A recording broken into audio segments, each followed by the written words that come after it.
All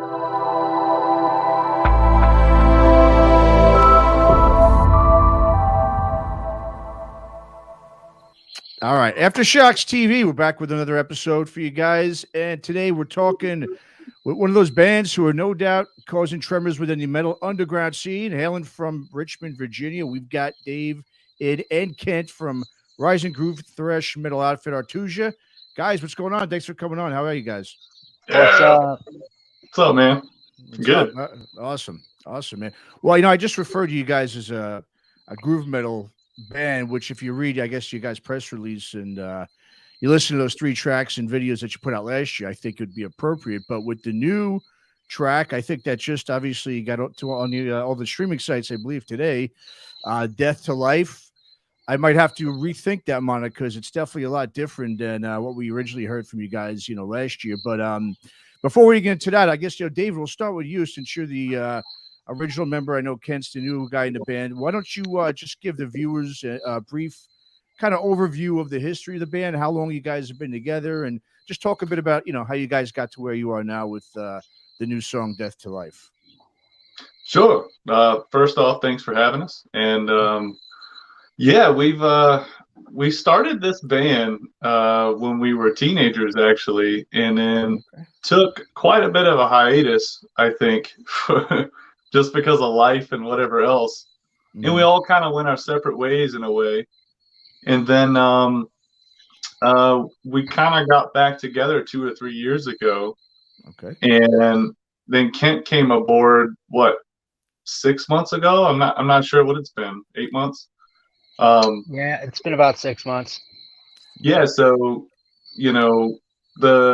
what you heard on the other songs versus the one that's on our YouTube right now, but is dropping on all platforms tonight. Death to Life is a completely, I don't know, like a whole new thing. Once you introduce a new piece and the writing has slowly been evolving, and it's a much more mature sound from us, I think, compared to the other stuff, and we're really happy with it. Yeah. No, it is a really good song, man. I mean, I'm really liking it, and it's as you were we were talking about, right? Inquisition, Zero Labels, and Live Free. Those were very much like 90s sounding sort of groove thrash metal songs. Yeah. And obviously now, with Death to Life, it's definitely more of a slow tempo, bouncy track. And obviously, and even vocally, obviously, Kent has added something entirely different than obviously what were on those original songs.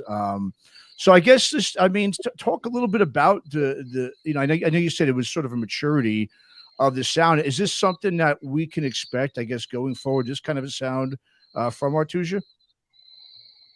Yeah, we basically right now have pretty much a whole EP in the bag as far as songs are concerned.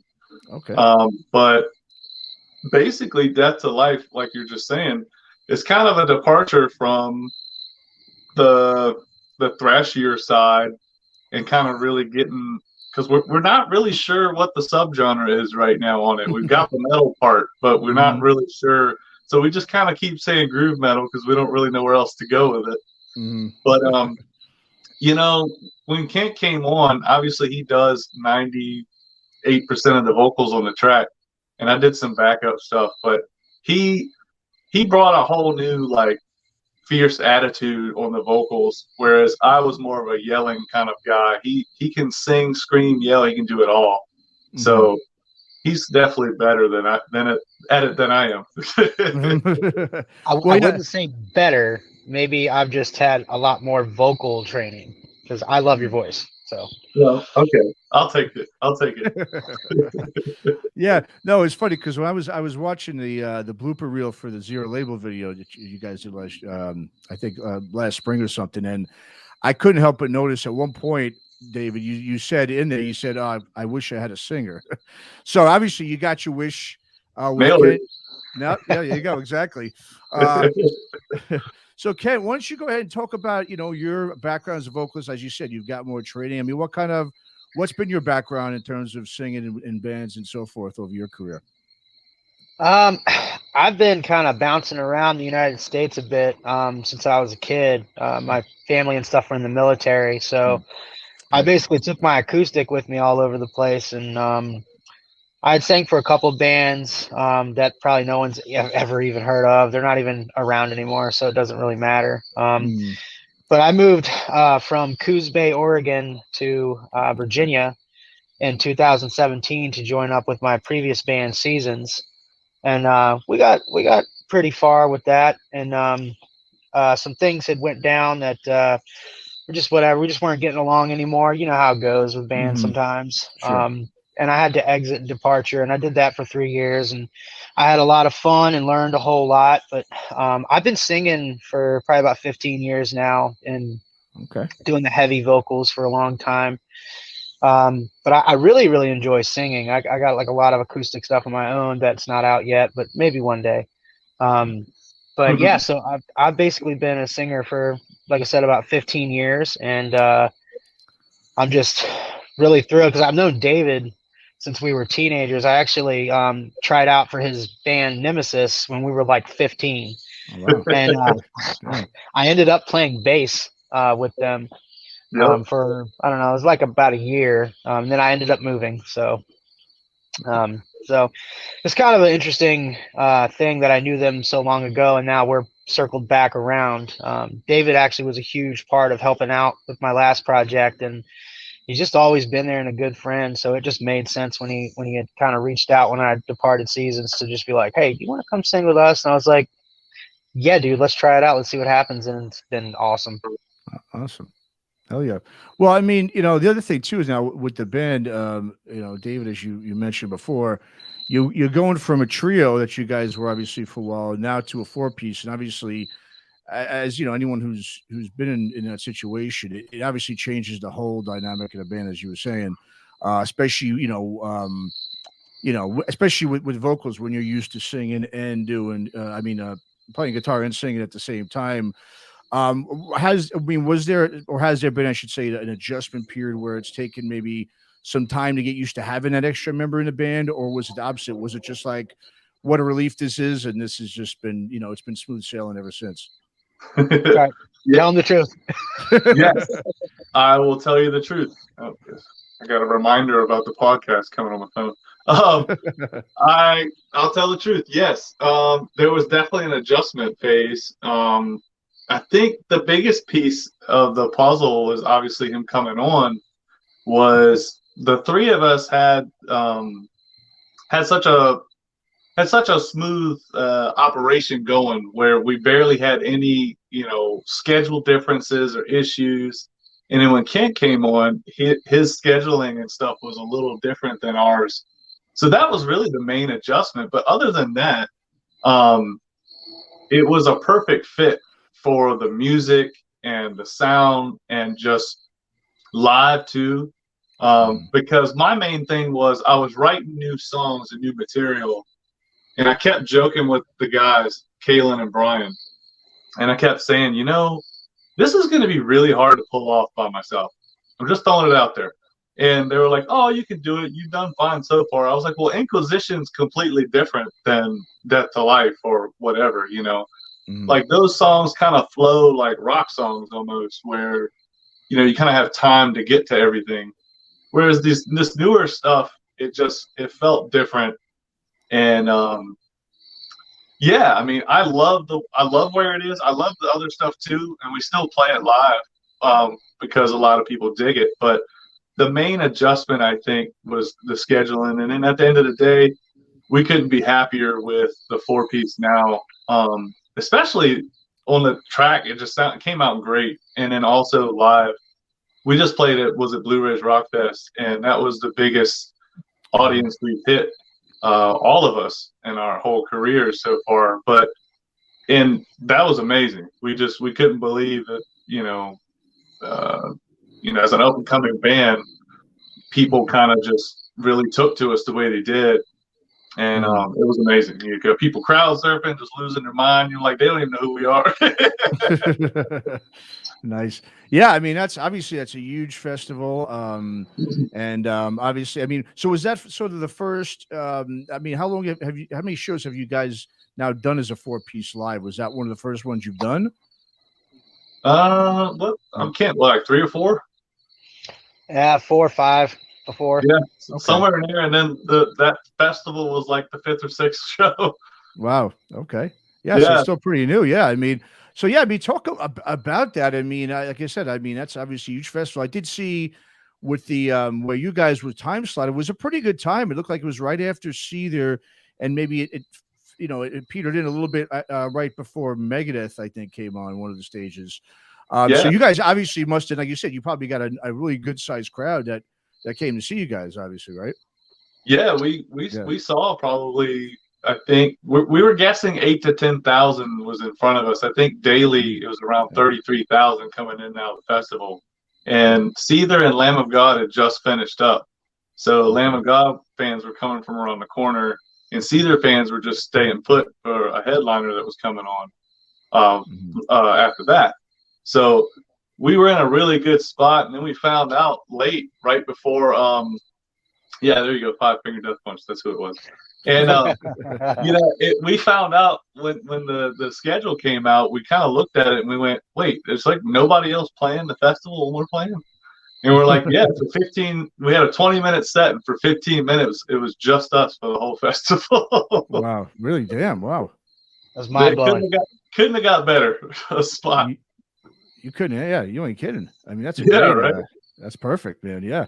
Well, yeah, you know, so Death to Life, I mean, you know, as we've been talking about, obviously it's a big, you know, different style, musical style you guys are playing. You know, I guess, like I said, is it hard? I mean, I know there's a lot of, obviously you have a song called No Zero Labels. You've got so the Zero Labels studio. So I think that's something, obviously, I think that's pretty important. You as a band, or at least as a musician, as both of you guys, is that you're not getting labeled a hold. But as we know in metal, I mean, everybody is throwing, you know, is trying to put you in a subgenre because everyone likes their corners. They feel comfortable in them. Yeah. So it's sort of hard to escape that. I mean, in terms of now how you guys play now having obviously Kent, I mean, is it a conscious decision to kind of go with this kind of sound and just really try to move away from anything you've done before? You know, when you talk about maturing, I mean, what is, I guess, your overall goal? I mean, do you guys just kind of get together, jam, and I guess whatever emanates from it comes out is what becomes what you're doing? I guess just talk a little bit about how you guys write together now that you have, you know, Kent in there, where it can obviously open up so much more possibilities that you can do now.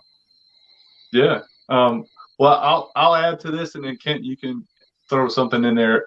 Basically, the writing for Death to Life, for the most part, and a lot of the songs happen with me and Sealand, Kalen, I should call him Kalen. When me and him get together and he's on drums, for the first 10 to 15 minutes of just plugging in and playing, that's when like riffs pop out for me. And they just show up randomly, and then we just kind of jam on it.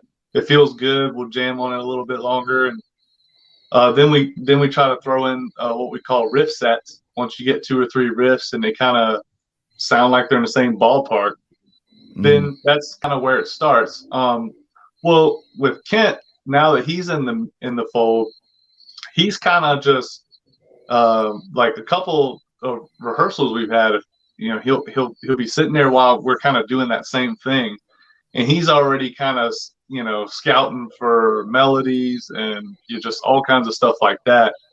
And then once the song starts to mature as far as riff sets and things like that, then it's like we all start putting our input on where things should go and for how long, stuff like that. Okay, cool. Yeah.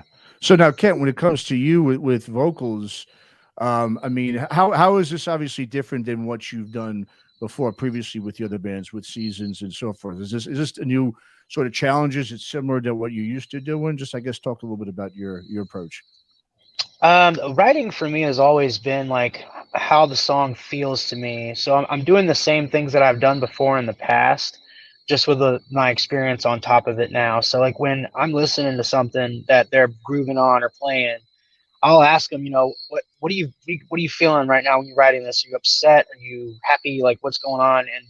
And I'll just vibe with it, and I'll just start like humming things, or if they play it enough times, I'll just jump right on in and just start rolling. We all just kind of jam, and it just ends up being a lot of fun. And some of the stuff that we are coming out with soon, you'll see it's a lot of fun, like, and it makes sense, and it's just totally like just in your face.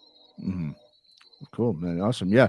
No, one of the things too, about, the band is, I see within the videos, I know that obviously, you guys, last year you put out a song, it was called Live Free. That seems to be a very strong motto for the band. So why don't you, I guess, just talk a bit about what message you really want to get across with promoting the Live Free motto, which, I mean, everyone knows obviously what it means, but obviously it's something that, really, I think obviously resonates with you guys a lot that you want to get out there. Go ahead, David. We usually try to say that the phrase live free can mean a lot of things for a lot of people, to get away from something that's holding you down, something like that. For me, it really boiled down to bring in like suicide awareness and stuff like that, because that was a really tough thing, because I joke all the time that if I hadn't met my wife, I'd probably be dead now. But that's a true blessing for me, because I found value in life where I couldn't find it without that person at that time. And things happen for a reason, and I'm glad I'm still here. But as a youngin' and teenager and whatever, life's tough. You're trying to figure stuff out. And sometimes you don't really have the right person right there next to you, in front of you, helping you see things for what they really are. And for me, that's what Live Free is. It's like walking away from that lifestyle of depression and suicide and stuff like that. And I know we all go through it at some point or another, but for me, that's really what it meant. But overall, it's meant for anyone to hear it and scream it loud, that addiction, anything, abuse, it's all about living free and just being the happiest, best you.